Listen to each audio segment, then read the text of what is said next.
Number 40. Shiny radishes. During the winter retreat, everyone would share the food that the members brought after evening studies. One day, Tak Pushingap, who was a young bride, participated in the evening studies. She wanted to bring something delicious for Sote-san and her companions, but her house was so poor she could not find even a single thing to bring. One day, while searching her storeroom, she noticed a small vegetable garden growing out of the dirt floor. She remembered burying a few radishes there and excitedly pulled them out. She carefully washed and dried them with great care. She polished them so well that they began to shine. That night, she wrapped the radishes in a bundle and took them to the temple. After the study session was over, the members took out dried persimmons, sweet rice cake treats, and all sorts of tasty snacks for Sote-san. Seeing this, Pushingap became embarrassed and could not offer the radishes. Then Sote-san said, Pushingap, what have you brought? Pushingap, who had become red with embarrassment, could not lift her head as she took out her bundle for Sote-san. Go on, open it. He urged her. Reluctantly, she opened the bundle and revealed the shiny white radishes. Sote-san said, Let's all share these radishes that Pushingap has brought to the community. He ate a radish on the spot and declared out loud how delicious it was. Her embarrassment disappeared and a smile filled her face.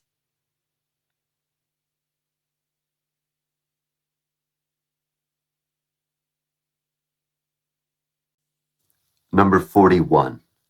Engdu's father, the Buddha. Engdu's father worked at the One Buddhism headquarters, mainly cleaning toilets and performing other odd tasks. Even in the middle of his unpleasant labor, Engdu's father would always stop by when Sote-san was giving a lecture to his students. There he would sit on the wooden porch outside and listen. One summer day, Sote-san was engaged in teaching when there was a foul smell coming from the toilet. Everyone started whispering and looked outside to find Engdu's father listening outside on the porch. He had been cleaning the toilet and had temporarily left his carrier full of excrement outside. Everyone frowned and pinched their noses. Seeing this, Sote-san scolded them all. You are all foolish. Where do you think Buddha is? That man is a Buddha, and the filth he carries is a Buddha. You all sit here in your beautiful clothes and listen to good words. Do you think that makes you a better person? If you are not grateful to the person who does something for you, you are wrong. If you are displeased with the person who does dirty work for a living, thinking he smells and wanting him to leave, then you are wrong. How are you better than that man? If you belittle him just because of his job, then you are wrong. Number 42. Seeing only the faults in people. One student had a narrow mind. He only saw what was bad in people. Sote-san heard his story and told him, What sort of eyes do you have? Why do you only see and speak of what is bad in people? From now on, strive to see and speak of the good in people. In that way, others can see the good in you too. Number 43. The orangutan and the alcohol. Sote-san said, In many cases, huge transgressions start with small mistakes. You should constantly observe your own behavior and correct even minor errors. There's an animal in Asia called the orangutan, known to be so exceptionally strong and fast that it cannot be caught by man. But this animal enjoys alcohol. So if you leave out a jar of liquor in the middle of the road, the orangutan will see it when it passes by. At first, it will smile and be on its way. Then it will return to take a sip and go on again.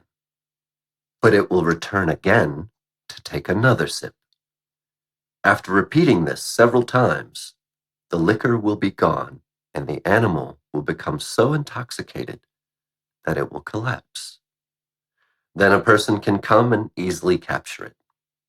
A sip became a whole jar and ultimately led to the animal's capture and demise. A person is no different. A person cannot correct his small mistakes at first. These mistakes continue to grow and grow into a larger problem. So, you should all be alert to your own small mistakes. Number 44, The Honest Child. Sote-san had stayed in Seoul for a long time. When he came back to the One Buddhism headquarters, all of his students gathered to greet him. He looked around and asked the children. Did you miss me? Kyuju and Tongho replied, "We did." Sote-san asked the same question of Palo, who was silent. How about you? "Not really," Palo answered. The master laughed out loud at this and said, You are right. Why would a young man like you miss me? Sote-san praised Palo for being so honest. Number 45, Confess your faults beforehand. One day, Sote-san took some herbal medicine for his rash. Chong Se-hwal, who was in charge of the kitchen, asked, who would like to boil down his medicine? Kim Chi-han said she would do it. So she started to boil the medicine, but she waited too long, and it burned. Panicked, she poured some water on the medicine and brought it to Sote-san. He said, You burned this, right? She replied in a tiny voice, Yes. Sote-san said, Then you should have told me. When you confess your faults beforehand, you decrease them.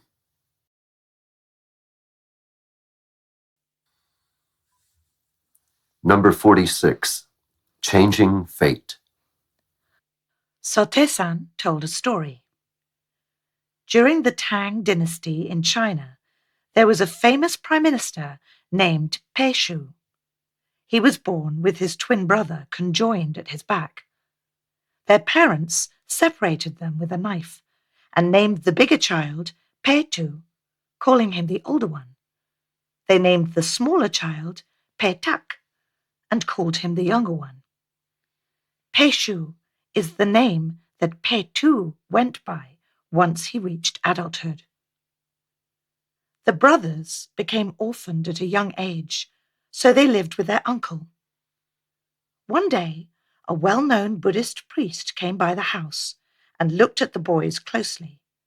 He requested to talk to their uncle and asked him, Who are those two boys?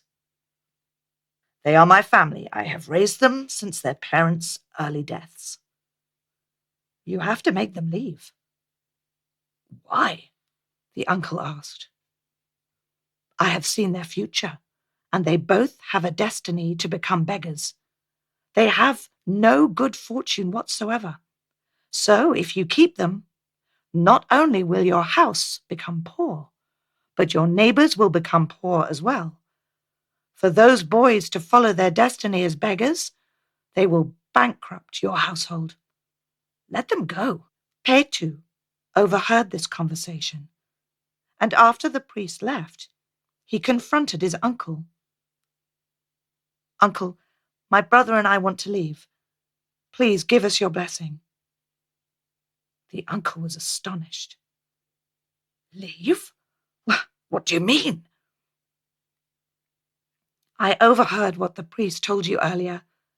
If my brother and I are destined to be poor and damned, how can we bring your household down with us? We will leave. Please give us your blessing." The uncle protested, but the brothers left and became beggars, scrounging every day for food. One day, after discussing their situation, they said, "If we keep living like this, our parents will not be able to rest in peace. Let's go into the mountains. We can sell charcoal, study, and learn martial arts." So the brothers went into the mountains and sold charcoal. They studied many books and practiced with their swords. They made more than enough charcoal to get by. They bundled up the remainder with handwritten letters and placed them on doorsteps. "We made this charcoal with heart and sincerity. Please do not feel burdened. Feel free to use it." Days, months, and years passed. The brothers continued to leave the charcoal for their neighbors. The people who received these presents were suspicious at first, but soon became grateful. They even left bowls of rice outside their doors for the brothers to take. But the brothers never took more than they needed. "This will be plenty. Thank you." The news about these brothers soon spread, reaching their uncle. He went to them and pleaded with them. "Please come home with me, even for a short while." When they got to the house, the priest was there again. The priest, after looking at Petu, expressed his shock. "You now have the face of a man who will be an asset to his country." Petu responded, "You used to tell us that we had the fortune of beggars. Why do you say something so different today? Your face had a beggar's fortune in the past, but now it does not. What have you done over the years?"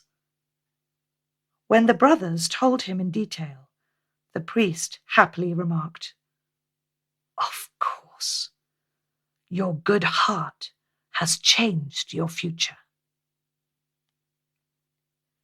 As the priest predicted, Petu went on to become the prime minister of his country, using the name Peshu. Petak was offered a government position but refused. Instead, he worked as a boatman on the Huangha River and lived a plain but noble life. Sotesan finished his story and said, You should not go to fortune tellers.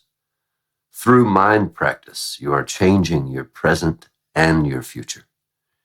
If you follow my teachings well, you do not need to have your fortune told.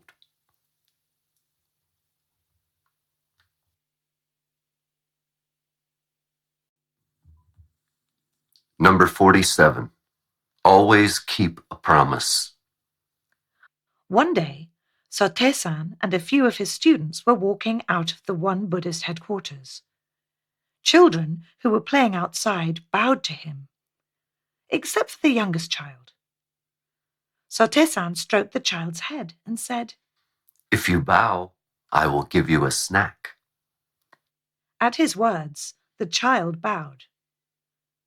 The adults kept walking and were laughing at what had just happened, but Sotesan stopped in his tracks. Wait here. I must do something.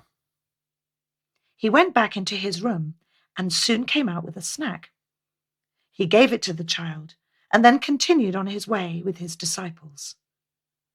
Sotesan always kept his promise, no matter how small.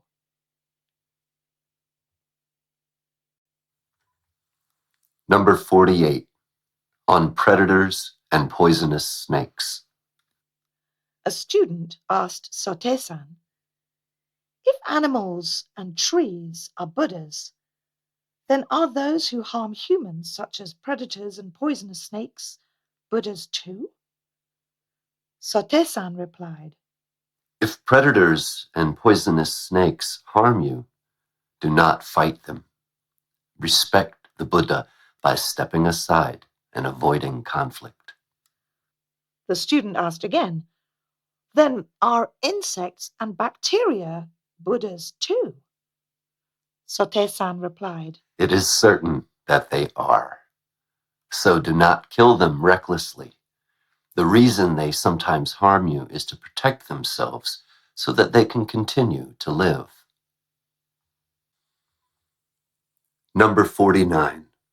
Live in happiness and satisfaction. Yi Tong-an asked Sote-san, what must you do to deliver sentient beings? Sote-san said, You must bring happiness to those in pain. Teach those who do not know about the truth, and draw the good out of those who are not. In order to deliver liberation to others, you must live in happiness and satisfaction. Be bright and wise, and pour your heart and mind into everything you do. Number 50. A teacher's true intentions. when one of his students did something wrong, Sote-san would scold them in front of all the others. However, he always worried that the rest of them would dislike the student. So he told them, You may dislike the transgression, but do not dislike the person. I may have scolded him, but the rest of you should go and console him. Stop him if he tries to leave, and go comfort him. in that way, Sote-san always took care of his students and never left a student behind. Number 51. Begging for a blessing. A beggar came to Sote-san's student, Kim Ki-chon, and asked for money, saying that doing so would bless him. Kim Ki-chon asked, if I am generous with you, how will you give me a blessing? The beggar could not answer him. Ki-chon said, foolish men tell people to be charitable for their own personal good. That is far from a blessing. It is a misdeed. Sote-san heard this and said, Kichan's words are very true. People in this world love to receive blessings, but most dislike to give them. People dislike to be the receiver of misdeeds, but many commit them. That is why this world is filled with people who are suffering, and so few are happy. Number 52. The father respects the son. When he was on his deathbed, Sotaizan spoke to Song Byuk-jo. You are a Confucian scholar. If a son has a higher position than his father in the government, how should the father treat the son? He treats his son with appropriate respect. Even if they are biologically father and son, he must still be respectful. This was Sotaizan's way of telling Song Byuk-jo to follow and respect his son Song Gyu, who later became the second head Dharma master of Won Buddhism after Sotaizan's passing. Number 53. Dedication to the master. When Sotaizan was near his death, he often called upon his old students who had worked hard with him to build the community. One day, he called to the kitchen, "Prepare a table for Towa next to mine." Towa refused and insisted she would eat on the floor. "I cannot eat with you," she said. "Ever since you met me, you have not eaten a meal in comfort, nor have you lived in luxury. You have been through many hardships just because you met me." She cried in response to the warmth in his words. He continued, I have to go to the Diamond Mountains to cultivate my mind. Can you do well without me? If you go, I will go too. I am going somewhere you cannot come. That is not possible. I will follow you anywhere. You will follow me? That would not be easy. You will know when I disappear. Number 54. The student who buried a dead body. It was summer, the last night of the lunar month.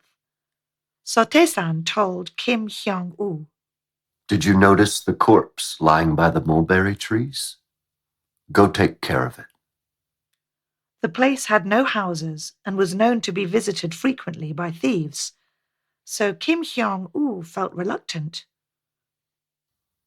What are you thinking? Once the body loses the spirit, it is no different from a dead fish. So go ahead. I will, she said. Kim Hyung-woo was on her way, but she became too afraid. So she went to Kim Il-hyun's house and called out, Il-hyun, are you there? From inside the house she heard, Who is it? It's me. Did you know there is a dead body by the mulberry trees? What, are you sure? Master Sote-san told me to take you along to take care of it. Come with me. Is that really true? Would I misrepresent Sote-san and lie to you? All right, I'll go. They took a lamp and a wheelbarrow and went over to the mulberry trees. There was a dead body wrapped in a straw mat. Both of them dragged the body over to the wheelbarrow and then buried it nearby. It was around 11 o'clock when they were done. Sote-san was waiting for them. He had not gone to bed. Kim Hyung-woo said, I was too afraid to go alone, so I lied and brought Il-hyun with me. We buried the body with much care. Although you lied, you did do as I asked, said Sote-san. Isn't it good to take care of an ownerless corpse? It is our duty to set an example by doing things most people want to avoid. Number 55. Karmic Principle. Cho Chang-guan asked Sote-san, Since for many lifetimes the Buddhas have done nothing to receive lowly retributions, there should be no occasion for them to experience suffering in their numerous lifetimes. However, in the past, the Buddha has endured various hardships. You too, Great Master, after establishing this community, have not been spared the suffering from government surveillance, as well as troubles dealing with the congregation. We do not understand the reason for this. Sote-san replied, Even though I have been delivering many people throughout several lifetimes, and although it has already been quite some time since I have committed any transgression knowingly, I unknowingly repressed the unwholesome energies of obstinate beings. He continued, Even with the Buddha's ability, which brings about compassionate deliverance with the right Dharma, one cannot eliminate one's fixed karma. No matter how insignificant a sentient being may be, one's merits may not be offset by one's transgressions. Buddhas and bodhisattvas of great ability can indeed condense into a single lifetime the retributions they were to receive over many lifetimes, but they can never eliminate them completely. Number 56. Using the new hair clipper. Sote-san said, This morning, Kim Sung-mehwa was shaving my head, but the hair clipper didn't work well and kept pulling my hair. So she told me, Master, the clipper must be broken. I had bought that clipper recently at a shop in Seoul with Kongju, and had picked the best one.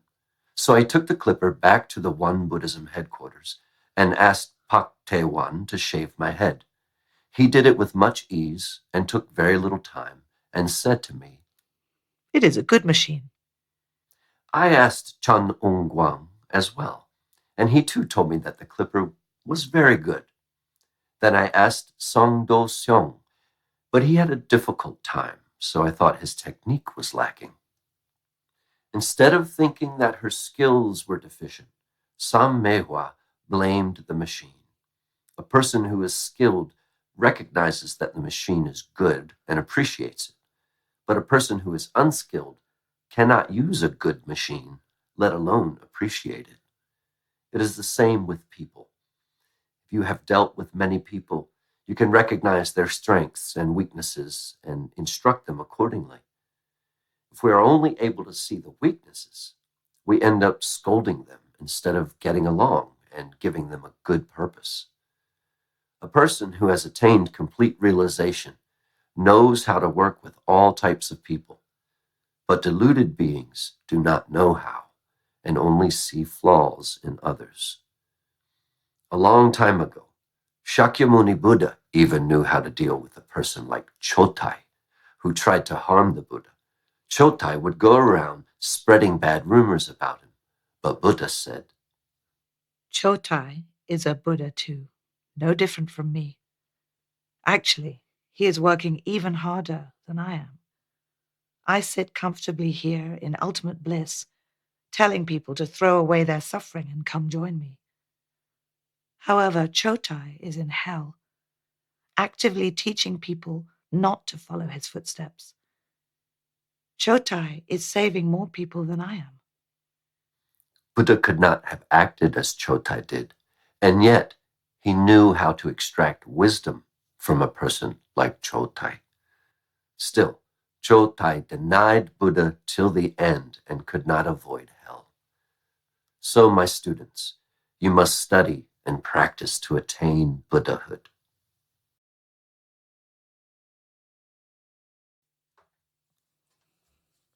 Number 57. Why cut off your hand?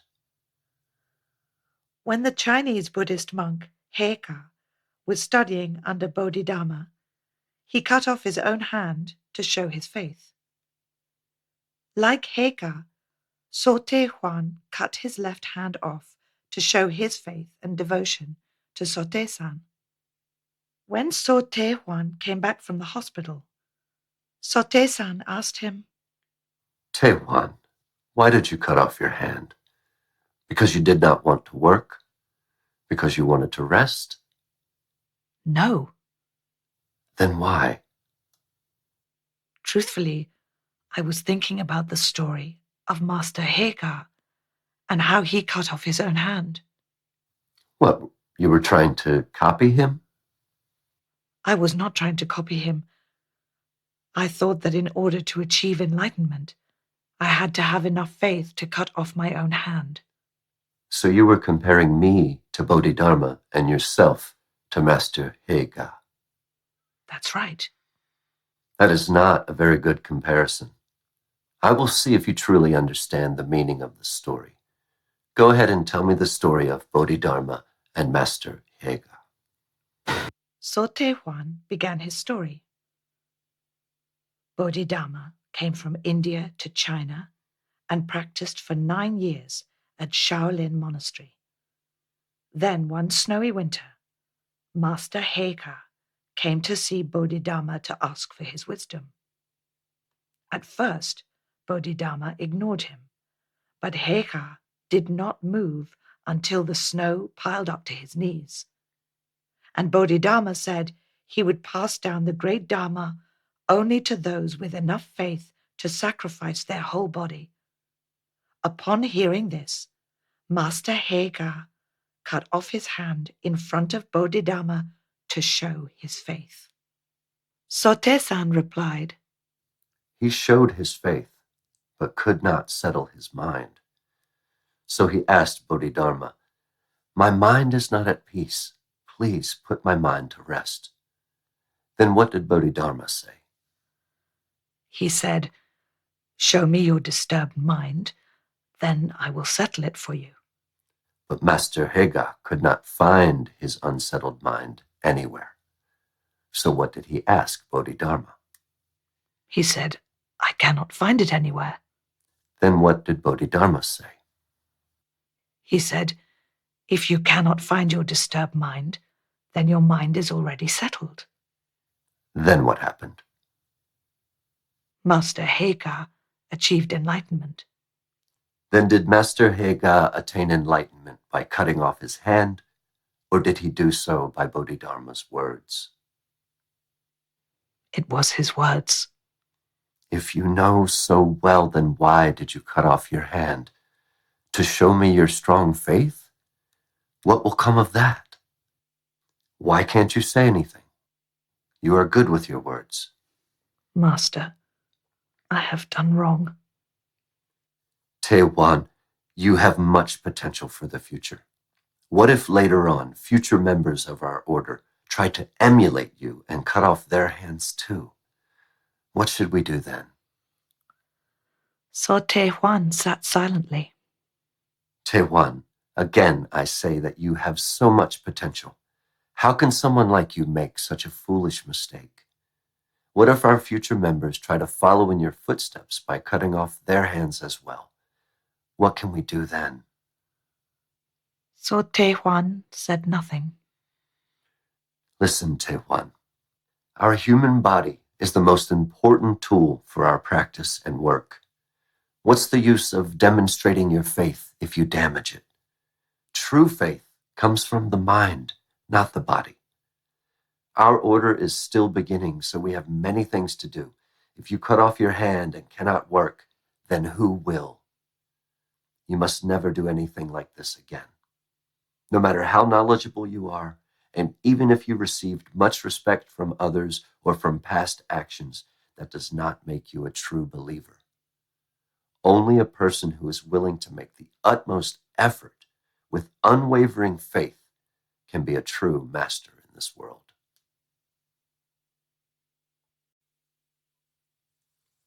Number 58, the killing of insects. Kim Jong-muk was working on a peach farm, and he killed many insects with insecticides. He started to think that perhaps by killing seemingly insignificant lives, he was violating a natural law. So he asked Sote-san. The master replied, Who did you do this work for? I worked for the development of one Buddhism, Kim Jong-muk answered. Sote-san said, Yes, you did. You did not do it for your personal gain. The insects were eating what belonged to the public for their personal growth. Admiral Yi Sun-shin killed people, not worms. But we don't say that he committed a transgression. Instead, we praise him and say he did the right thing for the common good. A person who works for the common good progresses. You too will progress and become a better person in your next life. Even so, if you were serving the greater good, you will receive karmic consequences. That is inevitable. But those consequences will not be as severe. For example, killing thousands of bugs may give you a small boil. So do not be afraid of the acts you do for the public good. If you have the slightest inclination to do it for your own personal satisfaction, then the karmic consequences will not be light. So be careful. Number 59, make your promise known.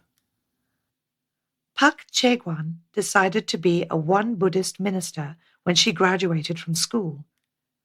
She visited Master Sote-san to tell him of her decision. She was in her second year at one of the best schools in the area, Chonbuk Girls' High School. Sote-san told her to tell the public of her determination. Chegwan thought, whether I tell the public or not, it will not affect my decision. I have made a promise to Master Sote-san. I know I will not break it. There is no need to inform the public of my decision. Sote-san said, You must make your decision known to the many. In that way, you become more responsible to your word. If you keep that decision to yourself, it could go wrong. You may not think so now, but it can change as you grow older. I once knew someone who attended your school and who, like you, said she wished to be a one Buddhist minister. Later, she changed her mind and got married. If you make your decision public, you can ask the people for support, even if you change your mind later. In that way, you're able to keep the original promise that you made. Number 60, the darkness beneath the lamp. While Sote-san was staying at Pongne Hermitage, he pointed at a lamplight and asked, Why does that lamplight illuminate all directions except directly underneath? Kim Nam-chon replied, This is exactly how I am. I have been the great master's direct attendant for several years, but what I know and can do is inferior to that of my Dharma brothers who come from afar occasionally to visit you. Sote-san smiled and asked Song Kyu the same question. Song Kyu replied, The light of that lamp shines upward, illuminating the far distance, but the lampstand dims everything underneath. If we take this as a simile, this is just like certain people who are well aware of others' faults, but are blind to their own mistakes. The reason is that when they look at other people, there is nothing blocking their view, so they can directly look upon the strengths and weaknesses and good or bad points. But when they look at themselves, the shadow of the ego covers the light of wisdom, preventing them from recognizing their own right and wrong conduct. Sote-san asked, What then can an imperfect person do to illuminate everything without bias? Song Kyu replied, If one is not attached to joy, anger, sorrow, or pleasure, and eliminates all notions from the mind, then one's understanding will be free from self and others. Sote-san said, You are right.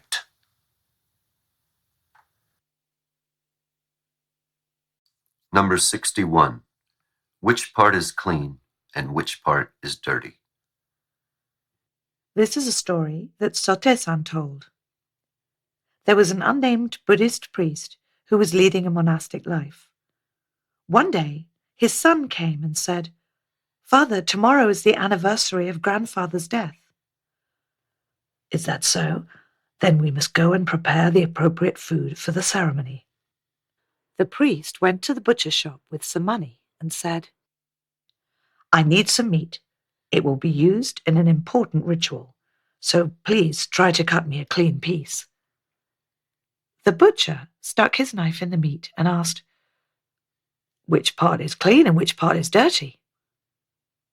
The priest was baffled, and he said, You are right. Nothing is either clean or dirty. There are no clean or dirty parts, hateful or lovely parts. The priest had experienced deep enlightenment. Sote-san said, The Dharma instructions are not the only ways to attain enlightenment. If you keep studying and practicing, you will eventually come to realize on your own.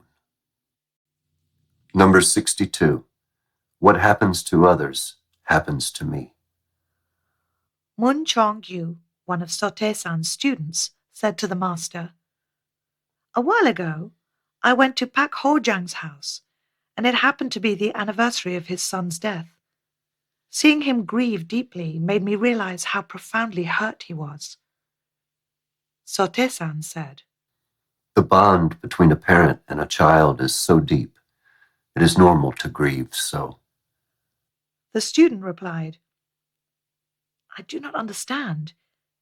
He is a practitioner, yet he loses his head over something so meaningless. How does that make sense? Sote-san asked him. Can you tell me that if something like that happened to you, you would not be upset? I would not be upset at all. Are you sure? Sote-san asked repeatedly, and the student repeatedly answered the same. A few years later, one of that student's sons had a legal problem and was locked in prison for 20 days or so. He was so worried that he could not eat or sleep. He would constantly wander around the house crying. Later, he visited Sote-san and said, I realize now that there is a big difference between watching what happens to others and actually experiencing it myself. I am very sorry to have made a false statement to you back when I mentioned Pak Hojang. Sote-san said, You are right. Ordinary people talk big and act foolishly about the things they only observe. Since you have realized what is wrong, you should always keep this in mind.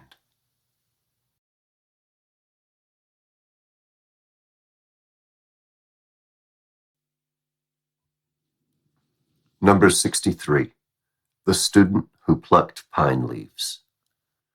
This is the story told by Huang Chon Xingheng when she was going to her vacation home in Yangchu with Sote-san. One day, Sote-san said to her, I hear you own some good land. Can I take a look? Chon Xingheng said, If you wish to look, I can guide you.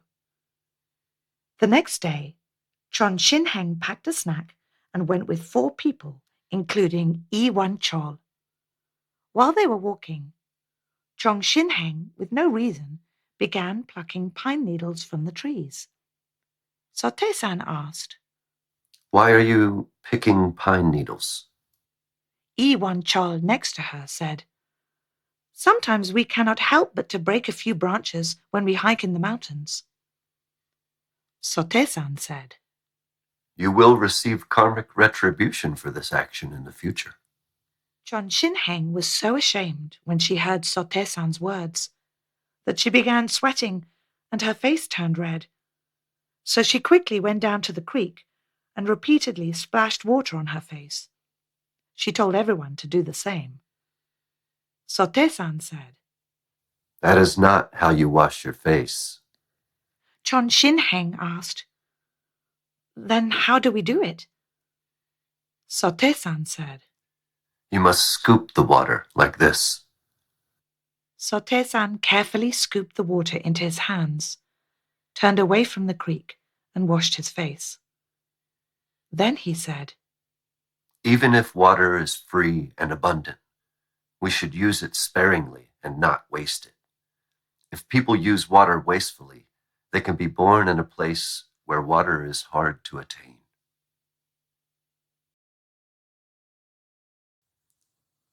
Number 64. Fluctuating good and evil. Sote-san always told his students, Even if a person has wronged, he can change through true repentance and effort. The murderous and evil energy in him will disappear and be replaced with warmth, and his future will be brightened. However, even a person who has done good deeds in the past can at times be filled with unwholesome energy. If he holds on to resentment and harmful intentions, his future will inevitably be darkened. Number 65. How a cat raises its kittens. Sote-san said, Once when I was in Yangkwang, I saw a cat raising her 3 little kittens. I watched every day and noticed how wise she was in raising her babies. I realized there were aspects of her methods that were better than some of our human methods. At first, when she gave birth, she embraced her kittens, fed them regularly, licked them, cleaned them, and took care of them with the utmost devotion. If a human came close, the mother would stare back at the human instinctively to protect her babies from any harm. As the babies grew up, The mother would go outside and kill a mouse to feed them. Sometimes the mother would catch one alive and bring it home, let it go, then catch it again with her paws in order to teach the kittens. Every day the mother would play with a mouse in different ways and eventually kill it for the kittens, teaching them how to hunt and feed themselves. After those initial lessons, the mother denied the kittens any of her milk and only caught mice for herself. She no longer brought any mice home. If any of the kittens begged for milk or tried to nurse from her, she would simply refuse. This encouraged the kittens to be independent. How could I not think that this cat was better than many human beings? In another instant, I was in a one Buddhist temple in Seoul and saw a cat raising its two kittens in a storage room in a house in Changshan district. I noticed that one kitten was well fed and healthy, while the other one was very thin and weak. I asked why, and Kim Sam Mehwa replied, "Upon birth, the two kittens were of the same size. However, when the mother stopped giving them milk, only one of them became independent and was able to feed on its own. The other one continued to expect the mother to bring food and was unable to catch a single mouse on its own. But the mother, instead of being sympathetic, ignored it, so the kittens started to starve." A human mother would be extremely sympathetic and try to help the starving child, but in the case of a cat, the mother is detached and holds no exception. I think that this naturally teaches the kittens independence. How wise is this? An ignorant person would think that loving their children is letting them do whatever they want, raising them to be lazy and delinquent. They could learn a thing or two from these cats. Even though they came from the same womb, one cat grew up to be independent and self-reliant, while the other one remained dependent and rejected. Why do you think this is? Both animals and humans follow certain rules of behavior. To be independent, one must have a storage chest full of merit and happiness. By contrast, being dependent on others inevitably results in suffering. This applies to both cats and humans, which should be sincerely considered throughout our lives. Number 66. A bird is the same as you. Pai Hian, the son of Quan Tonghua, one of Sote-san's students, became very ill. Someone mentioned that eating boiled birds could heal him, and told his father to take the bird's nest full of baby birds from the clothing repair room and boil them for his son. Quan Tonghua asked Sote-san what he thought about this. Sote-san replied, How could you be a practitioner of the Dharma and be so unaware? Sote-san was so dumbstruck that he was silent for a long time. At last he spoke again. The bird's mind is no different from yours. Your love for your son is no different from the bird's love for its young. How would you feel if the bird took your child and ate him?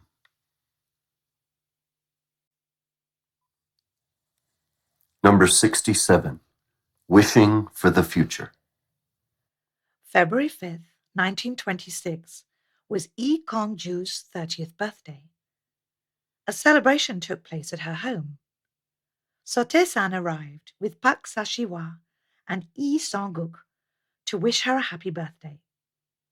Sote-san asked Yi Kongju, What do you wish to do in the future? What would bring you the most satisfaction? Yi Kongju answered, I wish to fight for the rights of women in Korea. So first, I wish to study literature in Japan, come back and write books to enlighten the women of Korea. Sote-san said, Your wish to enlighten thousands of women in Korea is a great and admirable idea. However, The women of Korea are only a small part of the billions of people in this world. The fact that you are thinking only of the women of Chosun is too narrow-minded. You said you wanted to write for women. There are only a handful of women who are literate. How about expanding your horizons to become a master of ethics and help the entire human race? From that day on, Yi Kongju started dreaming of a different life, and her faith in Sote-san grew even deeper. Whenever Sote-san came to Seoul, she would bring him to her house and listen to his lectures. She even took care of his traveling expenses during his stay. Eventually, her house became a formal evening lecture hall.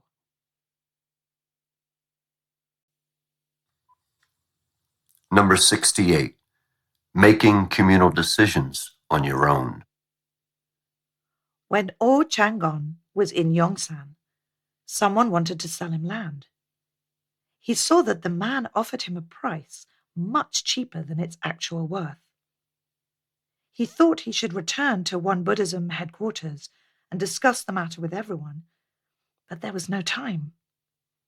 So he bought the land by himself and returned. He believed that Sote-san would praise him for making such a bargain. So he proudly said, "Master, we decided to buy some land in Yongsan. The price is less than half of the market rate. I believe it will be a huge profit for our order." I see. When did we discuss buying land? There was no time, so I signed the contract on my own and am reporting to you now. You made a communal decision on your own. Do you realize what you have done wrong? If you make such decisions by yourself just for the sake of profit, who knows what will happen to our order in the future? Someone might betray us and sell a part of our community for personal gain. Go back right now and revoke the contract. Pay the deposit if you must. Such wrong ideas must be eradicated early. So he went back, paid the deposit, and revoked the contract.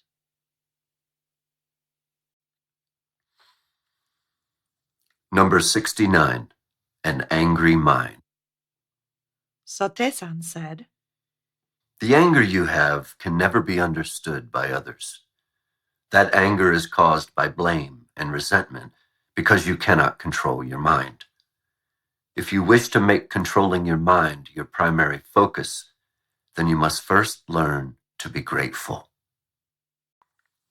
Number 70, the eyes of wisdom. One day, Sote-san was with Officer Huang Yi-chun in the office of the head Dharma master. He asked, Ichon, you don't know me, do you? "Of course I do. You are Master Sote-san." That is not what I mean. You do not recognize who I truly am. You only see me through your physical eyes. You have to open your eyes of wisdom to really see me. Number 71, just let it be. One day, Sote-san scolded Song To-song. The reason was that Song To-song had seen a bird caught in a spider's web, and he tore it open to set the struggling bird free. To-song thought, "Why does this puny spider dare to eat a bird this big?"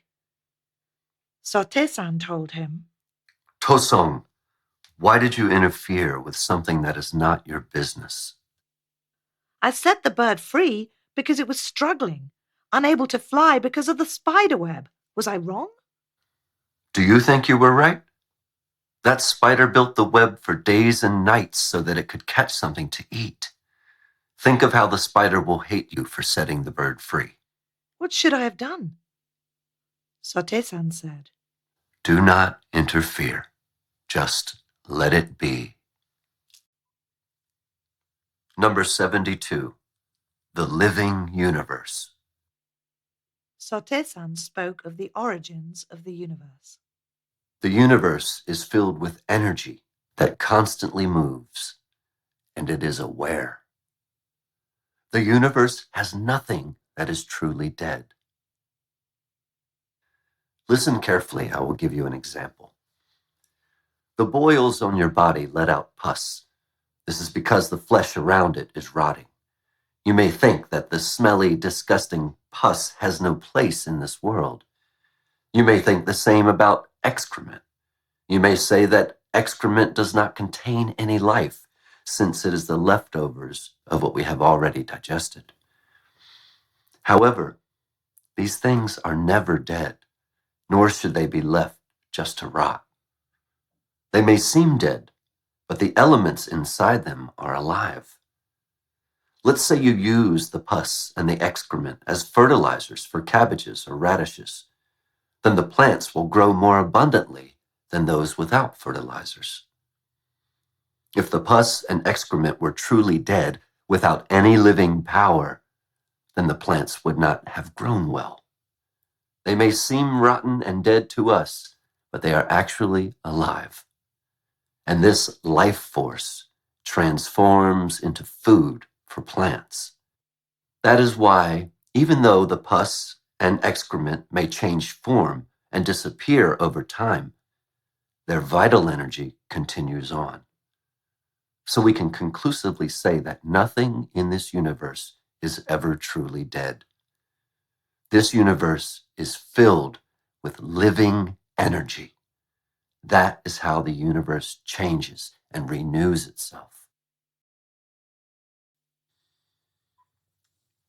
Number 73, dried fish. Kim Yong-shin from the Pusan One Buddhist temple once told the master Sote-san, "Teacher, I am afraid to go to funerals."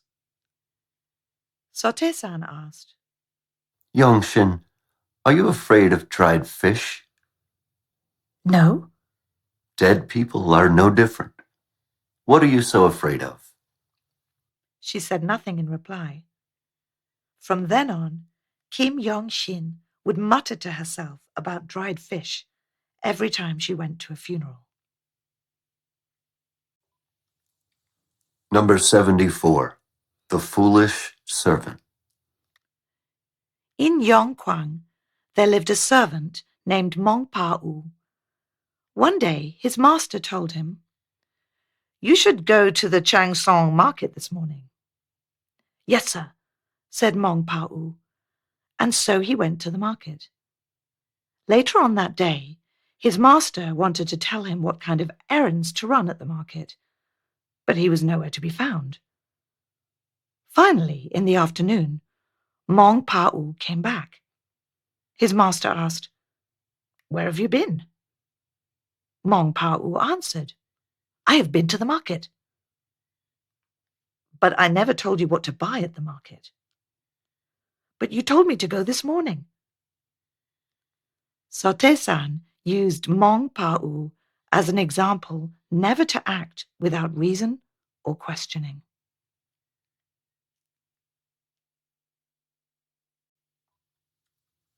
Number 75, a crooked Il-wan-sung, a round Il-wan-sung.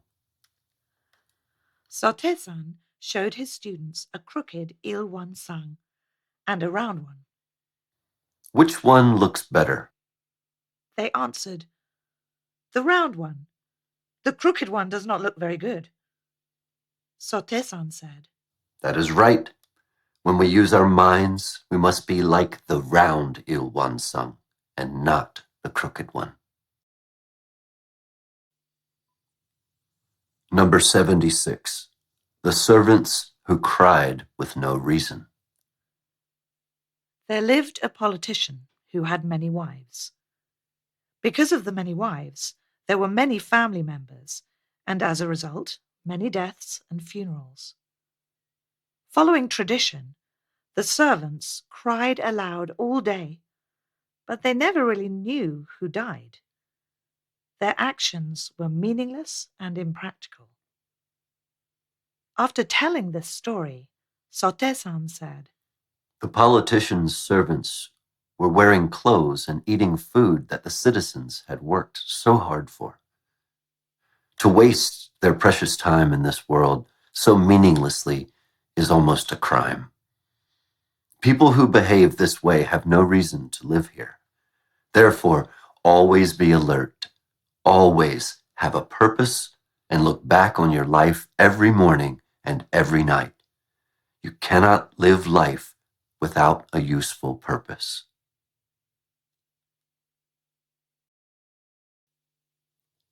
Number 77, The Two Pheasants. One day, Sote-san went to the market in Yongkwang with Kim Kwang-son. While he was resting at a house, he asked the owner, Is there not a lady of this house? The owner replied, Whenever I married, the woman left after just a few months, so I live alone.